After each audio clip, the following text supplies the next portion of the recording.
सुप्रभात।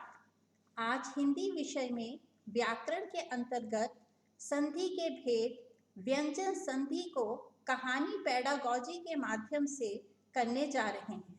प्रस्तुत है कहानी अच्छा इंसान। एक बार दो मित्र जगत और ईश बाजार जा रहे थे।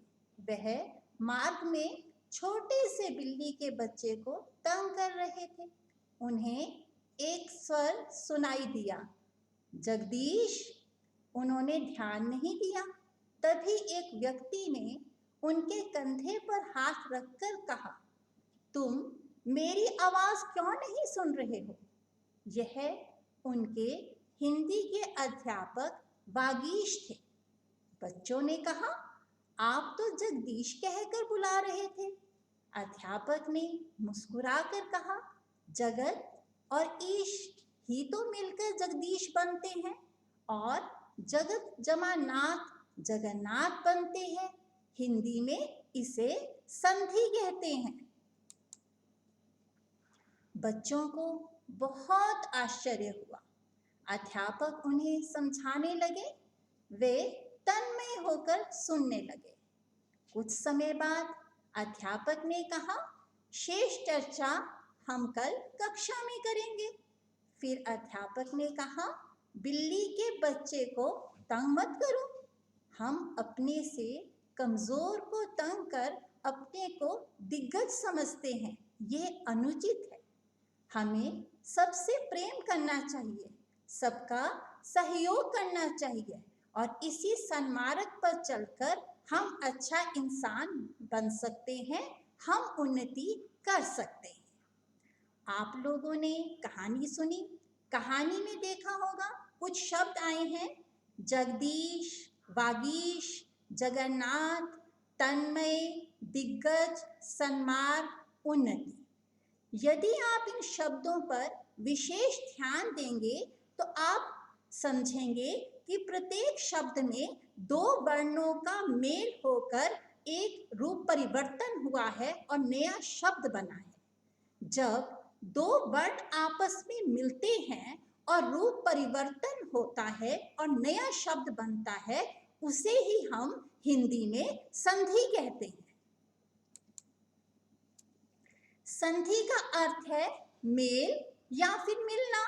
जब दो वर्णों के मेल से पहले शब्द की अंतिम ध्वनि और दूसरे शब्द की पहली ध्वनि के मिलने से जो परिवर्तन होता है, जो नया शब्द बनता है, उसे हम संधि कहते हैं। संधि का भेद है व्यंजन संधि। व्यंजन के साथ स्वर या व्यंजन मिलने से जो रूप में परिवर्तन होता है, उसे व्यंजन संधि कहते हैं। जैसे दिक जमा अंबर, दिगंबर, सत जमा गति, सदगति। जब क के साथ, क है दिक जमा अंबर में, क है व्यंजन, क के साथ स्वर आ का मेल हुआ तो बना नवीन शब्द दिगंबर। और सत जमा गति में त जो है वो व्यंजन है और ग भी क्या है, व्यंजन है। जब व्यंजन से व्यंजन का मेल हुआ तो बना सदगति। जब हम दो वर्णों का मेल करते हैं तो यह सूत्रों पर आधारित होता है, जिन्हें कि हम हिंदी में नियम कहते हैं। जैसे प्रथम नियम का, च, ट, त, प के बाद कोई स्वर या किसी भी वर्ग का तीसरा, चौथा वर्ण या र, व, ह में से कोई वर्ण हो तो क का ग, च का ज, ट का ठ, त का द, प का ब हो जाता है। जैसे दिक जमा गज दिग्गज, वाग जमा ईश वागीश, जगत जमा ईश जगदीश। ध्यान से देखिए, जैसे नियम में बताया गया है, आपको हिंदी वर्णमाला में कवर्ग, चवर्ग, टवर्ग, तवर्ग, पवर्ग अलग अलग पंक्तियां होती हैं। क, ख, ग, च, छ, ज, ट, ठ, ढ, त, थ, द, प, फ, ब ऐसे पंक्तियां होती हैं। तो इस सूत्र में क्या है कि जब का किसी भी स्वर या व्यंजन से मेल होगा, कोई नियम, कोई सीमा नहीं है, का जब का प्रथम प्रथम हिंदी वर्णमाला के प्रथम वर्ण है का, चा, टा, ता, प। जब इनका मेल किसी भी स्वर या व्यंजन से होगा तो जो वो प्रथम वर्ण है वो तृतीय में परिवर्तित हो जाएगा। जैसे कि का मेल जो है वो ग से हुआ तो का तीसरा वर्ण बनता है का, ख, ग, तो वो ग में परिवर्तित हो गया और बन गया दिग्गज। फिर है वाग जमा ईश, तो का की संधि हो रही है बेटे, का व्यंजन की संधि हो रही है ई स्वर से। जब संधि हो रही है तो का के तीसरे वर्ण में परिवर्तित होगा और इस तरह से वाग जमा ईश बन गया वागीश। और जगत जमा ईश, ता का तीसरा व्यंजन है ता, था, द, तो तीसरे व्यंजन में जो है वो ता परिवर्तित हो गया और बन गया जगदीश। तो इस तरह से इस सूत्र में आपको ये याद रखना है कि जब हिंदी वर्णमाला के किसी भी वर्ग का पहला वर्ण किसी भी स्वर या व्यंजन से मिलता है तो वह जो है वह तीसरे वर्ण में परिवर्तित होगा। पहला वर्ण बराबरे तीसरा वर्ण तीसरे वर्ण में परिवर्तित होगा, इसे आप स्मरण रखिए। दूसरा नियम है का, चा, टा, ता, प के बाद म या न हो तो पहले वर्ण का परिवर्तन उसी वर्ग के पांचवें वर्ण में हो जाता है। जैसे का, चा, टा, ता, प, पहले मैंने आपको बताया है कवर्ग, चवर्ग, टवर्ग, त्वर्ग, पवर्ग, इनका बेटे जब मेल होता है तो ये उसके पांचवें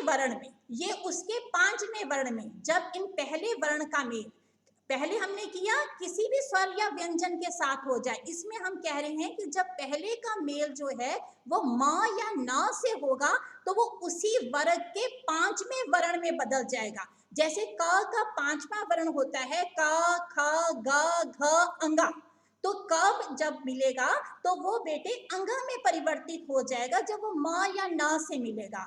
च, छ, ज, अया, तो अया में परिवर्तित हो जाएगा। ट, ठ, ड, ढ न में परिवर्तित होगा और त, थ, द, ध न में होगा और म का पांचवा वर्ण बनता है म, तो वो म में परिवर्तित हो जाएगा। उदाहरण के लिए देखिए जगत जमा नाथ, त का बेटे पांचवा वर्ण क्या है न, तो वो न में परिवर्तित हो रहा है और बन रहा है जगतनाथ। सत जमा मार्ग, त का भी पांचवा वर्ण जो है न आया तो आपकी कहानी में शब्द आया था सन्मार्ग, सत जमा मार्ग सन्मार्ग, उत जमा नति उन्नति, तत् जमा मय तन्मय।